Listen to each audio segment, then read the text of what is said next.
Very good morning to all. हिम्मत आहे मर्दा, तो मदद आहे खुदा. तुम्ही हिम्मत हरू नका. नक्कीच डेफिनेटली तुम्हाला यश मिळेल. फक्त या राहिलेल्या दिवसांमध्ये स्वतःला प्रोसेसमधून वेगळे करू नका. आपल्याला अँक्झायटी येते, सेल्फ डाऊट्स येत आहेत, काही करायचं कळत नाही आहे, ठरवलेलं कंप्लीट होत नाही आहे, दिवसाचे टार्गेट्स अचीव होत नाही आहेत. सो त्या केसमध्ये स्वतःला हे सगळं एक्सक्युजेस देऊन तुम्ही बाहेर पडू देऊ नका.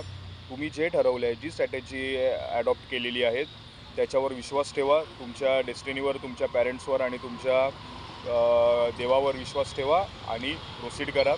फक्त एवढंच सांगतो आहे की स्वतःला ह्या प्रोसेसमधून अजिबात बाहेर पडू देऊ नका. कितीही काहीही होऊ देत, तुमचा दिवसाचे टार्गेट जरी 80% कंप्लीट पहिलं 50% कंप्लीट करायचा प्रयत्न करा, मग 80% करा आणि 80% झाले की सॅटिस्फाईड होऊन झोपा.